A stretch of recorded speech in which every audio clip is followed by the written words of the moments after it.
Assalamualaikum warahmatullahi wabarakatuh. Pada pembelajaran fisika kali ini, kita akan belajar mengenai gerak melingkar. Nah, sebelum kita masuk ke materi gerak melingkar, gerak terbagi menjadi 3. Ada gerak translasi, ada gerak rotasi, dan ada gerak melingkar. Nah, gerak translasi merupakan gerak lurus yang sudah kita pelajari minggu-minggu yang lalu. Ada GLB, GLBB, gerak jatuh bebas, gerak vertikal atas, dan gerak vertikal bawah. Nah, ini masuk ke gerak translasi, yaitu gerak yang lintasannya lurus. Nah, kemudian ada gerak rotasi dan gerak melingkar. Apa sih yang membedakan antara gerak rotasi dan gerak melingkar? Nah, kalau gerak rotasi itu contohnya seperti gerak rotasi pada bumi yang berputar pada porosnya. Jadi hanya berputar pada porosnya. Lalu apa yang dimaksud dengan gerak melingkar? Nah, kita akan memperdalam mengenai gerak melingkar. Pernahkah antum mengelilingi sebuah bundaran? Atau pernahkah antum menaiki biang lala? Nah, dua contoh ini merupakan termasuk ke dalam gerak melingkar, di mana ketika antum mengelilingi sebuah bundaran, maka akan terbentuk lintasan berupa lingkaran. Nah, ini yang disebut dengan gerak melingkar, yaitu gerak yang lintasannya melingkar. Nah, ada beberapa besaran-besaran yang harus antum pelajari dalam materi gerak melingkar ini.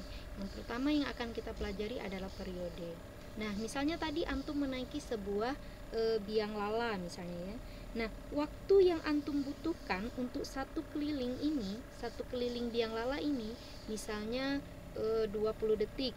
Nah, inilah yang dikatakan dengan periode. Jadi periode itu adalah lamanya waktu yang dibutuhkan oleh suatu titik materi untuk melakukan satu kali gerak melingkar. Periode ini dilambangkan dengan huruf T besar, di mana rumusnya yaitu T besar sama dengan T kecil per N, di mana T besar adalah periode satuannya sekon, kemudian N adalah banyaknya gerak melingkar, kemudian T adalah waktu total, satuannya juga dalam second. Nah, bagaimana cara mudah mengingatnya? Ingat saja, kalau yang ditanya adalah T besar, maka di atasnya juga T. T sama dengan T. T besar sama dengan T kecil per N. Nah, selanjutnya yaitu frekuensi. Ini adalah besaran kedua yang harus kita pelajari dalam materi gerak melingkar. Nah, misalnya tadi ya, antum naik biang lala. Misalnya kalau tadi waktu yang dibutuhkan untuk satu putaran tadi adalah 20 detik. Misalnya biang lalanya ini semakin cepat bergerak sehingga dalam waktu 20 detik itu menghasilkan misalnya 4 putaran. Nah, banyaknya putaran dalam selang waktu tersebut, inilah yang disebut dengan frekuensi. Jadi frekuensi adalah banyaknya putaran per waktu. Frekuensi ini dilambangkan dengan huruf F kecil, di mana rumusnya N banyaknya gerak melingkar per T atau waktu total. Kita masuk ke contoh. Sebelum kita ke contoh, kita pelajari terlebih dahulu hubungan antara frekuensi dan periode, di mana tadi sudah kita pelajari bahwa periode rumusnya T sama dengan T kecil per N. Nah, kalau F atau frekuensi itu kebalikannya saja, yaitu N per T. Nah, hubungan frekuensi dan periode ini terbalik ya, di mana kalau misalnya diketahui frekuensi, kita ingin mencari periode, berarti T sama dengan 1 per F. Begitu juga kalau misalnya diketahui periode, yang ingin kita cari tahu adalah frekuensi, maka rumusnya F sama dengan 1 per T besar. Contoh soalnya seperti ini misalnya. Sebuah biang lala dalam waktu 2 menit dapat berputar sebanyak 6 kali. Tentukan periode dan frekuensinya. Kita buat terlebih dahulu diketahui, di mana ada dalam waktu 2 menit T-nya 2 menit. Nah, di rumus tadi waktu untuk rumus tersebut dalam satuan second atau detik. Jadi kita jadikan detik terlebih dahulu, yaitu 2 kali 60 sama dengan 120 detik. Kemudian N-nya sebanyak 6 kali. Nah, tentukan periode dan frekuensinya. Nah, yang pertama kita tentukan terlebih dahulu periode, di mana T besar sama dengan T kecil per N. T kecilnya 120 bagi 6 sama dengan 20. Nah, kemudian kalau kita mencari frekuensi, F sama dengan kebalikannya ya, N per T. Jadi 6 per 120. Jadi frekuensi sama dengan 0,05 Hz.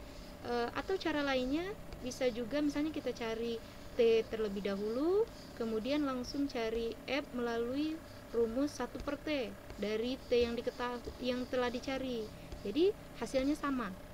Kita pakai rumus ini atau rumus hubungan antara frekuensi dan periode.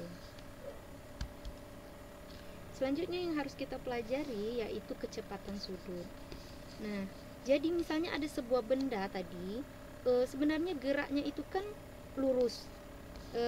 Nah, ini ada kecepatan linear. Nah, tapi dia ditarik oleh sebuah sudut dari pusat sini. Maka lintasannya berbentuk lingkaran, dia akan mengarah ke sini, akan bergerak melingkar, maka lintasannya berupa lingkaran. Nah, di sini ada kecepatan sudut, di mana kecepatan sudut ini dilambangkan dengan omega, di mana rumus omega ini adalah 2V dikali F atau 2V per T, di mana omega adalah kecepatan sudut, satuannya radian per second, kemudian F itu frekuensi, dan T itu adalah periode. Nah, di contoh-contoh soal kecepatan sudut itu biasanya ada satuannya berupa RPM, bukan rad ya.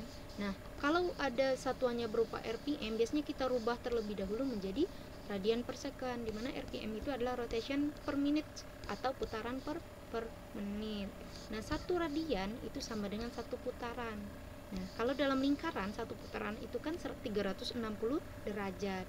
Jadi 1 radian itu sama dengan 2pi, di mana pi itu adalah 180 derajat. Misalnya seperti ini. Diketahui di soal itu ada 10 RPM. Nah, kita ingin mengubah menjadi berapa radian per second. Nah, kita tinggal ubah 10 RPM sama dengan 10 1 radian tadi berapa? 2pi ya, 2pi. Kemudian menit, kita ingin merubah menjadi second atau detik, maka kita bagi dengan 60, dihasilkan 10 kali 2 20 per 60 pi, jadi 1 per 3 pi radian per second. Ini merupakan contoh dari contoh soal mengenai kecepatan sudut. Sebuah benda bermasa 20 gram diputar dengan alat sentripetal sehingga lintasannya berbentuk lingkaran dengan jari-jari 50 cm. Dalam waktu 8 detik, benda berputar 20 kali. Tentukan kecepatan sudutnya. Nah, kita buat diketahui terlebih dahulu, mana diketahui ada R atau jari-jari 50 cm. Kita ubah terlebih dahulu dalam satuan meter ya, 0,5 meter. Kemudian dalam waktu 8 detik berarti T-nya 8 second. Kemudian berputar sebanyak 20 kali, berarti N sama dengan 20. Nah, tentukan kecepatan sudutnya. Jadi yang ditanya adalah omega. Rumus omega tadi bisa 2V per T atau 2V kali F. Bisa ya, yang mana tergantung kita milih mau pakai rumus yang mana. Misalnya kita mau pakai yang T, kita cari terlebih dahulu T-nya. Rumus T tadi sama dengan T per N, didapatkan 0,4 second. Nah, kita masukkan ke dalam rumus omega atau kecepatan sudut, 2V per T, 2V per 0,4, 2 dibagi 0,4, 5. Jadi 5 kecepatan sudutnya atau omega 5V radian per second. Atau kita ingin mencari kecepatan sudutnya dengan rumus pakai F atau frekuensi, kita cari terlebih dahulu F-nya. Jadi F sama dengan N per T, 20 bagi 8 yaitu 2,5. Jadi kita masukkan 2V kali 2,5. Hasilnya sama kan? Kita boleh pilih salah satu saja. Jadi hasilnya sama saja antara kalau kita menggunakan periode atau kita menggunakan frekuensi. Selanjutnya yaitu kecepatan linear.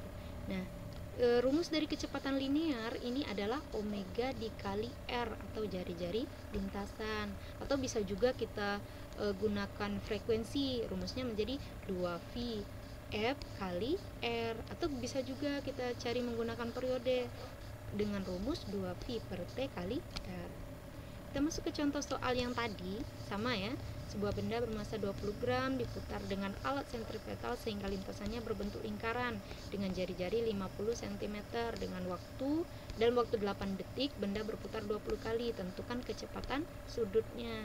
Nah, kita buat terlebih dahulu yang diketahui dari soal sama seperti tadi. Nah, kali ini yang ditanya adalah kecepatan linearnya. Rumusnya apa tadi? Omega kali R, bisa ya.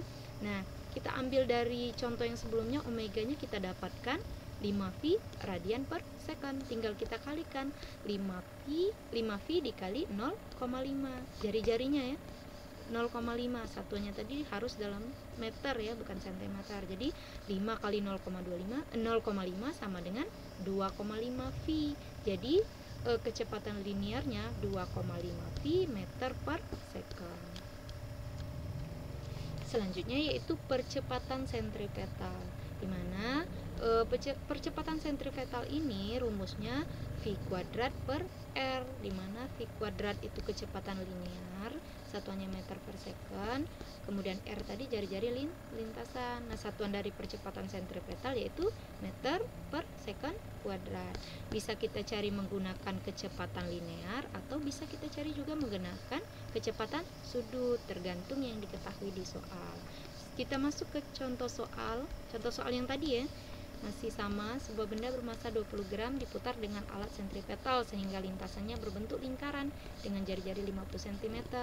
Dalam waktu 8 detik benda berputar 20 kali. Tentukan percepatan sentripetalnya ya ini. Percepatan sentripetalnya atau AS ya yang ditanya. Nah, bisa kita menggunakan rumus, misalnya kita ingin menggunakan rumus kecepatan linear. Nah, jadi kecepatan linear sama dengan percepatan sentripetal sama dengan kecepatan linear kuadrat per jari-jari lintasan. Kita masukkan. Tadi kita dapatkan kecepatan linearnya 2,5 V. Jadi 2,5 V kuadrat per 0,5. 2,5 kuadrat 6,25. V dikuadratkan jadi V kuadrat dibagi 0,5. 6,25 dibagi 0,5 sama dengan 12,5 meter per second kuadrat. Nah, itu tadi beberapa besaran-besaran yang harus kita pelajari dalam materi gerak melingkar.